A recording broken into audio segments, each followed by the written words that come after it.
I moved to Sweden from Japan 5 years ago to study my master's degree for sociology.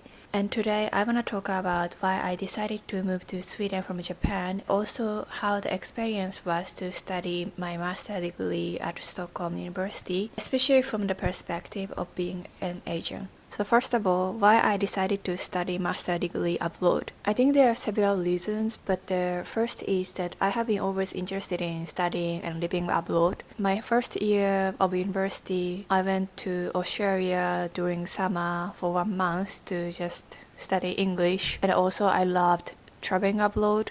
My third year, I went to Estonia for 2 weeks to study at university about feminism or gender studies. So I have been always interested in studying and living abroad because of those things. But during my university, I did not go to any exchange or studying abroad or working holiday. That made me always feel like there's something left to do. So that's the first reason. And the second reason, my curiosity for sociology. I was studying at humanity department, and in my department, I could choose my major from the third year, and I decided to do sociology. I think it was very broad. So at that time, I didn't know what to do, so I thought it's better to choose something broad so I can narrow down later. So that's why I decided to do sociology from the third year. I think it's different from Swedish university, but in Japan, when you are third year, a lot of people start doing job hunting. I think a lot of people prioritize job hunting more than studying actually. My department, not so many people were that serious about studying, so it was not the best environment for people who are actually focused on like sociology or studying in general. There was also only 2 years left to deepen my knowledge about sociology, and then one of that 2 years would be, for mainly just writing my thesis. I felt like I didn't study that much about sociology. I felt like I want to study more about it to feel like it's my major. So I felt like maybe doing a master is good. Also, it's related to the topics about job hunting, but in Japan it's not like that normal to have gap year. A lot of people just go straight working after graduation. You graduate university in March and then you start working in April in general.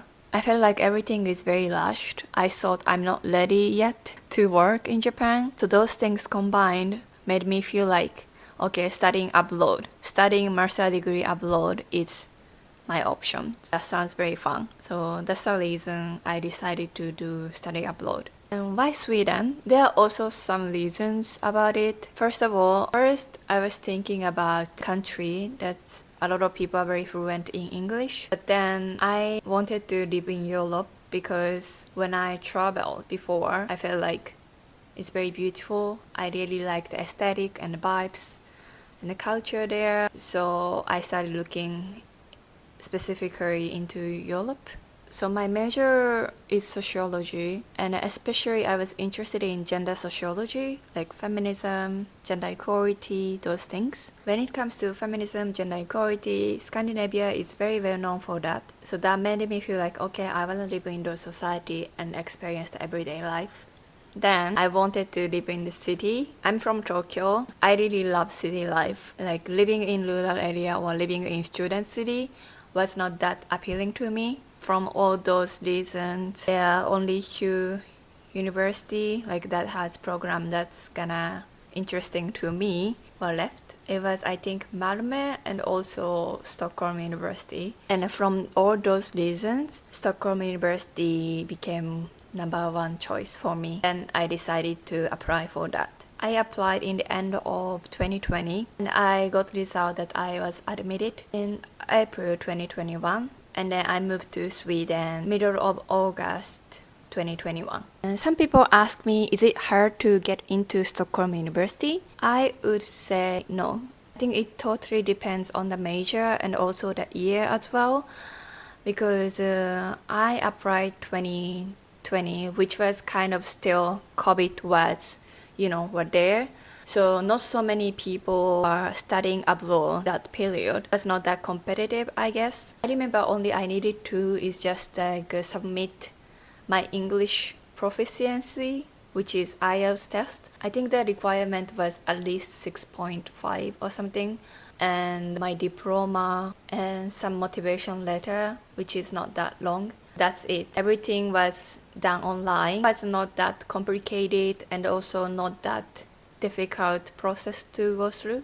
I don't know, maybe if it's STEM field, you need to do some tests. But for sociology program that year at Stockholm University, I don't think so. It was relatively easy. How it's like to study master degree at Stockholm University. I think there are some cultural differences I've experienced, especially during the first 2 months. Biggest one was like study style. It was very independent. I thought it would be more like structured or organized, but I feel like it's totally depending on the student, how much you study, what you want to study, how you study as well. Some time for me to get used to it because at Japanese university I went to, it was very structured, I would say. So I always knew what I would do, and also it would be the same thing that my classmates also do. So everybody do the same things. But I really learned in Japan that if you get some assignment or you were told that you need to read this, you're gonna read it, like every page. I remember there was some assignment that we needed to read some books, like 2 to 3 books. And I wake up until late every day to finish those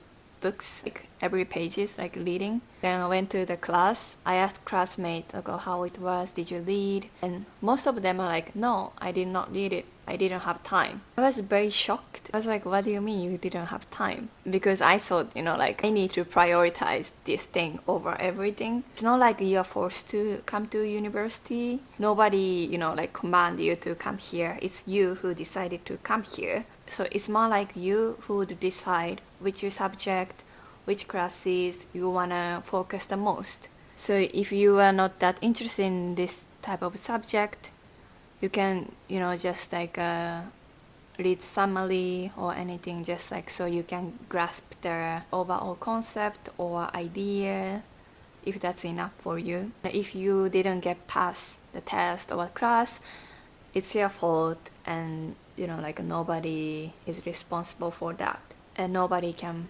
blame you as well because it's your decision. I think I learned this kind of mentality through first few months at Stockholm University, and it's not that realistic that you're gonna finish all the books that you are told to read, every sentence, every pages. But I think I was very just anxious, or I feel like I'm very incompetent, so I always feel like I need to read everything, so when in the class I could feel like I read it and I could engage with it. Made me so exhausted, of course. I gradually practiced letting my perfectionism go away as well. And sociology program, there were not so many classes as well. I feel like it was maybe 2 to 3 per week. So most of the time is more about independent study. So I think for some people maybe it's difficult because I think you need to be very disciplined, and also you need to have routine, and I feel like you need to know what you really want to study, by yourself, because nobody will tell you what to do. So I think if you want more structured, organized, or a lot of classes, like activities thing, maybe not the best program. It was good for me because I knew what I wanted to study, and also I really enjoyed reading literature, like everything. So it was good for me. Another difficulty for me was like I was not used to presentation and discussion. I think a lot of Asian culture is more focused on passive way of lecture. So the teacher will just talk, and then the students gonna take notes and listen. I'm not sure about these days, but at least my time, like 5 years ago, was like that. So I was very good at reading and remembering and listening, but not like talking or a presentation. In Europe, I would say more focus on active learning style. During a classes, professor would not do that much, but more like students will just be grouped, decide, like what to discuss and present their idea or like the result of discussion in the end of class. It was very difficult for me to get used to that as well. First reason why I was so nervous about it is because my English was not that great at that time. I thought I'm fine, but I think the first day at uni, I realized like all the students except me speak like native speakers, and I was like, I don't understand what my professor is saying, what my classmates are saying. They speak so fast, they use very difficult vocabulary, so I feel like I didn't know I really understood what they're saying. Anxiety I always had. That made me feel a little bit shy about speaking up or present. And another reason is personally I'm not very good at disagreeing with somebody. I think it's my personality. When we are discussing and my classmate says something, if I feel like, oh, I don't agree with that, I could not say that like very easily because I feel like maybe that's gonna offend or that's gonna hurt that person. It also took time for me to get used to be okay with like disagreeing with some opinion. It's not like I'm like rejecting somebody, minimizing somebody's opinion. It's not like that, but it took time for me to understand and be okay with that. That's how it was. I think it's totally depend on your major, but sociology at SU was very, I would say, chill, very independent and more active learning, and people are so good at English as well. Oh yeah, and another culture shock is like when we started the program, there were 30 people, but only like 8 or 7 people graduated in the end. And because a lot of them found something interesting other than sociology, or some people found job, or some people got pregnant, like all the reasons. And it was very interesting to me as well that I feel like dropping out is not that common in Japan. I think it's more like seen as like incompetent or like laziness. But here, I think it's also because we are paying tuition fee in Japan, but here it's free. I think some people are not taking it seriously. Some people like using like studying at master degree to fill the gap in their life. For example, some people are looking for a job, or some people are like waiting the result from another university. Some people realized after they study that, oh, like sociology is not my interest. I want to change the subject. And I felt that's very nice thing that, like the hurdle to apply or change your major or study at university is not that high. You can always change your ways, or you can always start again. You can always stop doing that.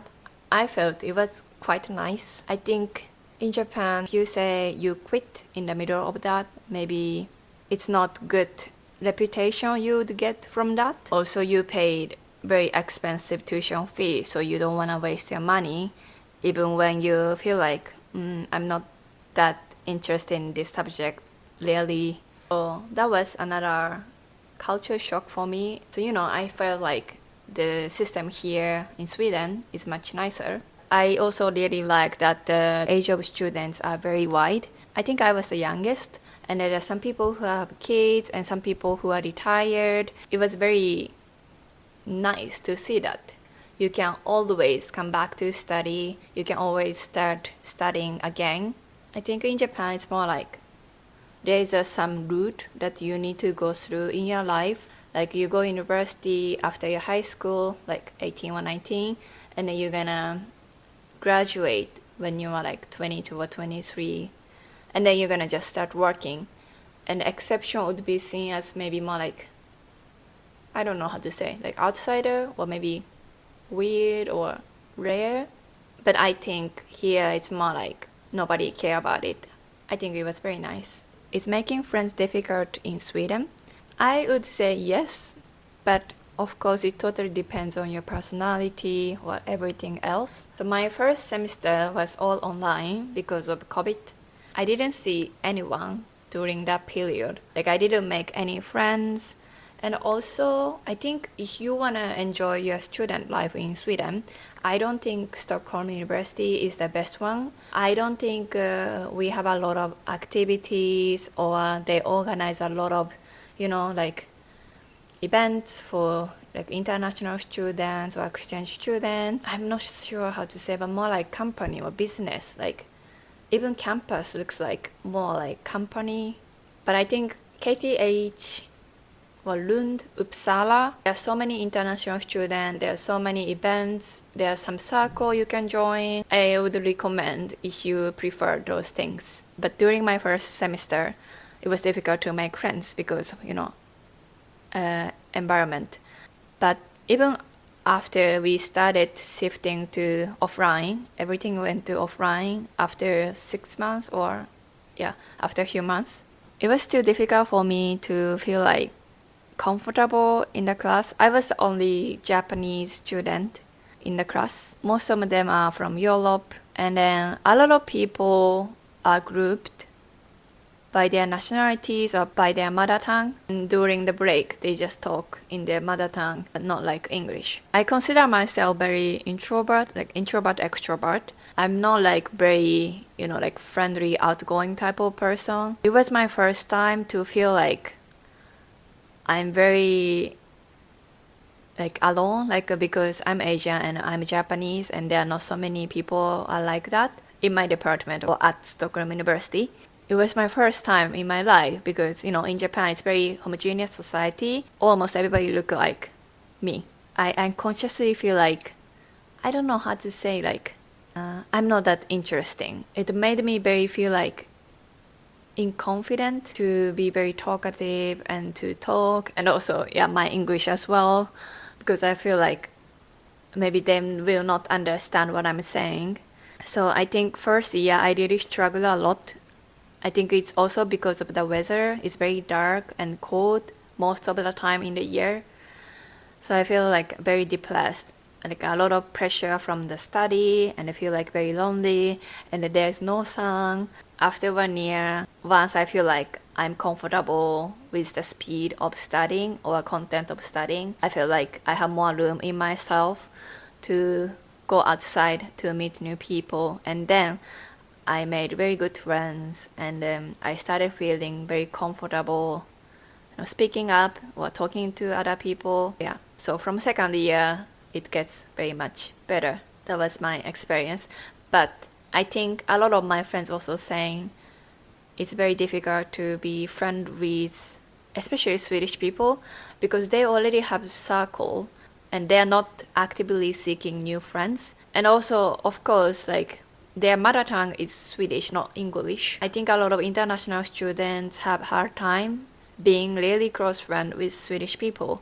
I don't have a lot of Swedish friends, but I have very good international friends, and I'm very happy with that.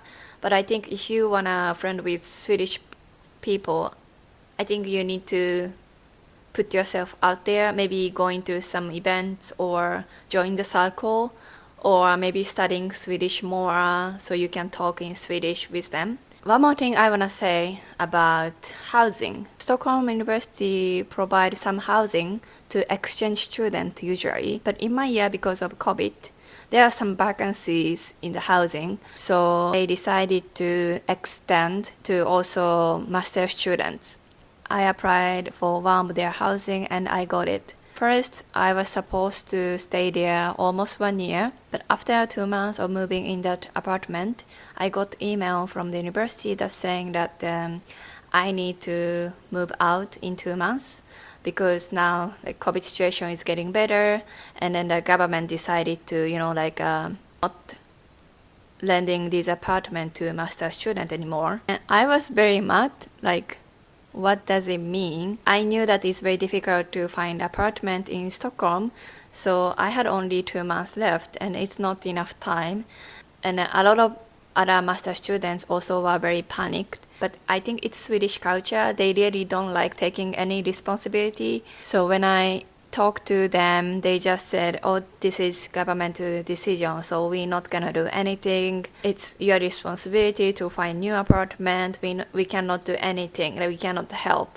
I was very shocked and very mad and very sad. I understand that they don't have any resources to, help us, but I think at least they should show attitude that they are, like supportive and helpful for us. But I was very lucky that I could get another housing from SSSB, which is a student housing organization.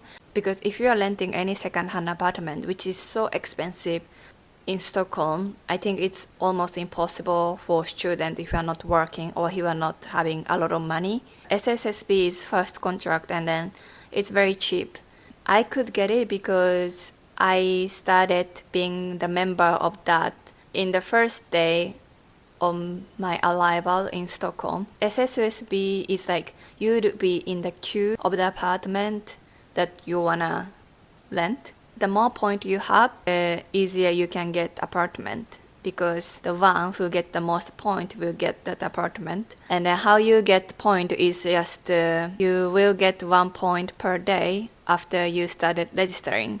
So the sooner you register, it's better because you can accumulate more points. So I did register in the August. I had a lot of points when I got like email from the university that I need to move out. So that's why I could get another student housing.